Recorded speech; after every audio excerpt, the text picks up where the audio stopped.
Ovarian pathology, well, it can affect children at all stages of life, but the differential and workup differs based on age of presentation and the size of the mass.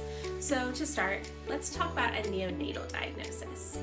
You have a 6-week-old infant who had a ultrasound at about 28 weeks gestation that showed a 6-centimeter pelvic mass.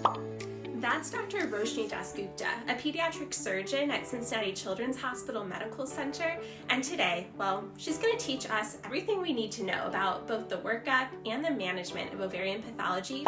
Cysts diagnosed prenatally have a fairly wide differential. The cyst can be related to an ovary, which it probably is in this case, since we're talking about ovarian pathology today, a mesenteric cyst, a duplication cyst, a complex meconium cyst, or a renal cyst.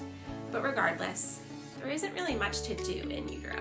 Born at 39 weeks, looks pretty good, feeding well, having normal bowel movements. What do you want to do next? We can get an ultrasound to delineate where the cyst is originating from.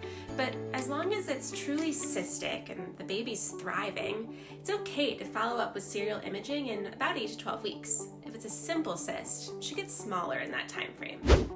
If nothing else abnormal is seen on imaging, then, well, you're in the clear. But if there are abnormal ovaries or no ovaries, there's a little bit more to explain. So intrauterine torsion, right, can happen. And you can just be left with a free-floating cyst. So if I have a prenatal diagnosis of a cyst, wait until birth, and if the baby's doing well, then I can get an ultrasound to identify the organ of origin.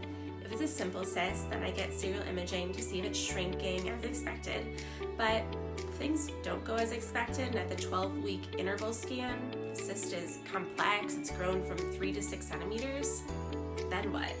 These cysts are really common, first of all, so they're usually diagnosed around the 28 weeks gestation. They are rarely ever, just like you said, associated with malignancy. Most of them go away by themselves. So when we think about what your indications for surgery are, is if they develop any sort of symptoms, they're over 5 centimeters. We think that there's just an increased risk of torsion, so that may be an indication to actually go in and operate. And if the cyst is persistent for greater than 6 months with no decrease in size, sometimes it may not be part of the ovary, and it could be a mesenteric cyst or something else that may want you to do some further investigation. In adolescence, the same rules apply. If you see a cyst, the main concern is size due to that increased risk of torsion. So serial imaging can be used here as well.